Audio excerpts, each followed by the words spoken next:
गोबां 199 जन BPF निफ्राय जोंनि इउपिपिएल दोलोआव जयनिं जादों। जयनिं जानायनि खारनानो जाहैबाय जोंहा मानगोनां बिटिआर नि चिफ प्रमद बर' सारनि दैदेननायखौ मोजां मोननानै आरो बिथांनि मावनायफोरखौ मोजां मोननानै बिथांमोनहा जयनिं जाफैदों।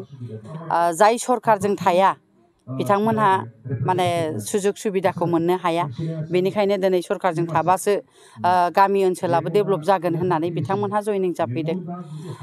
आं बेखौनो बुंनो हास्थायदों जे जोंहा मानगोनां बिटिआर नि चिफ प्रमद बर' सारा जेरैबायदि मावदों जे जोङो बिफां गायनानै जाहाथे मोजां फिथाइ मोनजायो बेखौ नोजोर होनानै इयुनखौ साननानै बांसिन इयुनखौ नोजोर होनानै दिनै बिथाङा खामानि मावगासिनो दङ। मानो होनोबा लाइमोनफोरखौ मोजां जोथोन लाबासो गथ' गथायखौ मोजां जोथोन लाबासो बेनिफ्राय जोङो मोजां फिथाइ मोननो हायो। बेखायनो दिनै बिथाङा सुपार 50 मिशनखौ बिथाङा लादों। उपेन्द्रनाथ ब्रह्मनि मुङाव जे जोंहा सुपार 50 बेयाव गोबां डक्टर इन्जिनियार जोनोम जागोन, IAS IPS फरायगोन, बिथांमोनहाबो गिदिर गिदिर अफिसार जाहैगोन। थिग बिदिनो दिनै बिदि जोंनि ओनसोलावनो जुदि गिदिर गिदिर अफिसार मोननो हायोबा, डक्टर इन्जिनियार जोङो मोननो हायोब्ला होमबा जोङो बाहेरानिफ्राय लाबोनांनाय नङा। बिनि थाखाय बेखौ गोबाव सम जोरनायखौ नोजोर होनानै जोंहा मानगोनां बिटिआर नि चिफआ दिनै गायसनदों बा बिफां गायदों। बे बिफांनिफ्राय मोजां फिथाइ ओंखारगोन बे मिजिंखौ लानानै बिथाङा मावगासिनो दङ। दा रायजो राजाया बेफोरखौ नोजोर होदों जे जोंहा बिटिआर नि चिफआ मा मावदों मा मावाखै। आखायाव थाखा फैसा मोनबाल' जे खामानि मावनाय जायो बे नङा।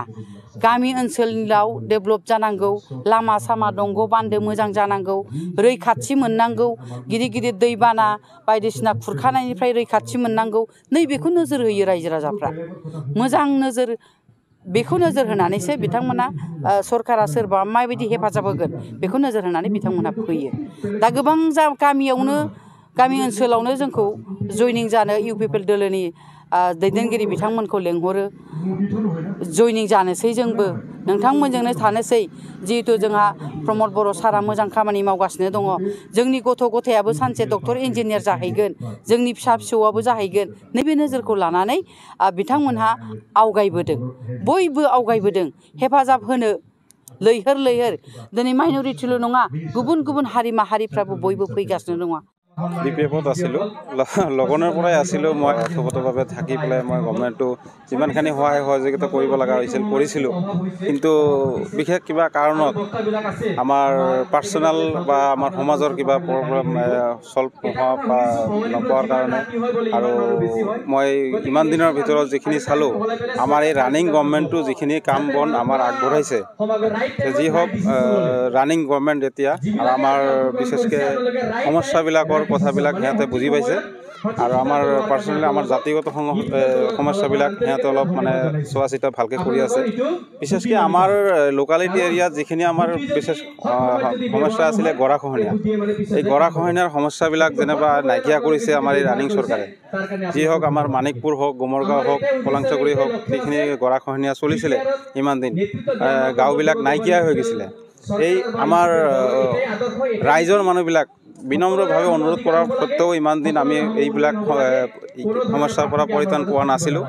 ৰিচেণ্ট 1 বছৰমান আগত এই কামবিলাক হৈ পেলাই আমাৰ সমাজৰ ৰাইজৰ মানুহবিলাক যেনিবা যিখিনি আমাৰ সমাধানটো পাইছে, ইয়াতকৈ মানে সুখী মানে ৰাইজে আৰু ক'ব নোৱাৰে আৰু কি। যেতিয়া মাটি বাৰী ঘৰ এইবিলাক যেতিয়া গৰাখহনীয়াক লৈ যায়, তেতিয়া আৰু মানে ডেভেলপমেণ্ট বুলি কোৱা আৰু ভাষা নাথাকে। এইবিলাক বস্তু যেনিবা আমাৰ গাঁওবাসীয়ে পৰিত্ৰাণ পাইছে। যিয়ে নহওক আৰু আমাৰ কিছুমান ক্ষেত্ৰত ক্ষেত্ৰত আইন প্ৰশাসন প্ৰণয়নৰ ক্ষেত্ৰত যিখিনি আমাৰ পৰিৱৰ্তন আমি পাইছোঁ, সেইটো আৰু মানে ক'বলৈ নাই। আমাৰ সমাজৰ গোটেইখিনি মানুহে গম পায়। যেনেকুৱা আমি সমাজৰ মাজত 2-এজন নেতৃত্ব দিয়া মানুহ আছোঁ।